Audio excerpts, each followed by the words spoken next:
Bueno, vamos a pasar 5 minutos juntos cada día de esta Semana Santa.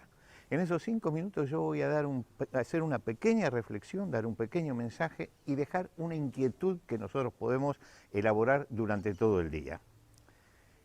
Hoy, lunes. ¿Qué sucedió el lunes, aquel lunes de la primera Pascua?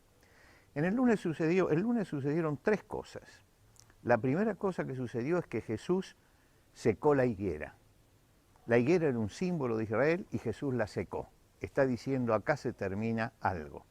Vinieron unos griegos también buscándolo a Jesús porque querían conocerlo. Y la tercera cosa, que es la que nos va a ocupar, es que Jesús limpió el templo. El templo de Jerusalén era una gran explanada con el templo chiquito allí en el medio. Alrededor del templo había un atrio que era el atrio de los judíos, ahí iban únicamente los judíos, pero alrededor había un atrio grande que se llamaba atrio de los gentiles. Para que ustedes se den cuenta de la dimensión, eran 5 manzanas más o menos las que tenía ese atrio. En ese atrio, cuando usted iba, había un sector donde era mercado. Y era un mercado donde se vendían productos. Los levitas vendían, por ejemplo, sal, aceite, harina, incienso, que eran cosas que se usaban en los sacrificios. Después había una gran pajarería, y en esa pajarería había jaulas de palomas y jaulas de tórtolas, que también en algunos sacrificios se utilizaban. Y lo peor, después venía el establo. Y en el establo había ovejas y había becerros.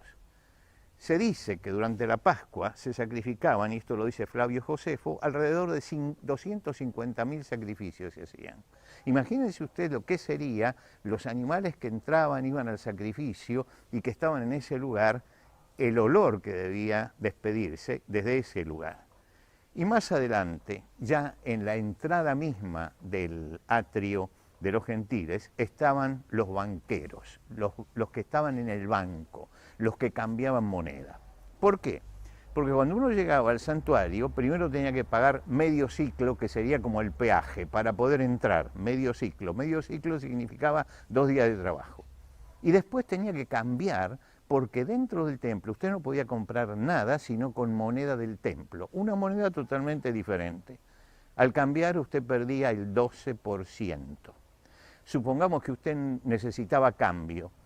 Para el cambio le descontaban otro 12%. Ese era el gran negocio que tenían los levitas y los sacerdotes, con los cuales ellos vivían enriquecidos mientras que el pueblo estaba en el suelo, en la miseria. Cuando Jesús entró, él entró al atrio de los gentiles con un látigo y sacó a los mercaderes del templo. Él, ¿por qué sacó eso? Estaba sacando la corrupción. Él venía a sacar la gran corrupción religiosa que se movía alrededor del templo de Jerusalén.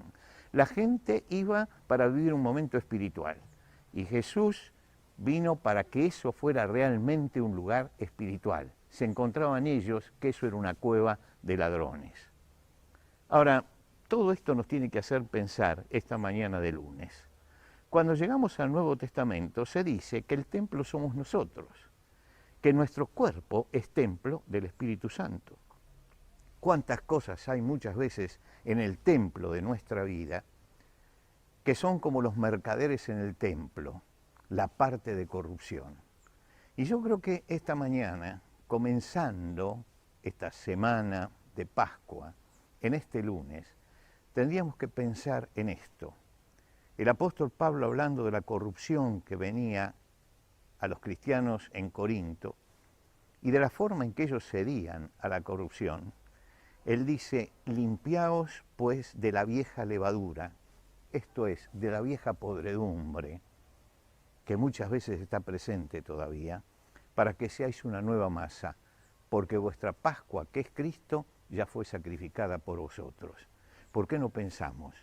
¿Por qué no pensamos en la suciedad que hay en nuestro corazón y buscamos que el Señor limpie nuestro corazón, así como limpió el templo de Jerusalén? Que Dios los bendiga. Nos vemos mañana nuevamente.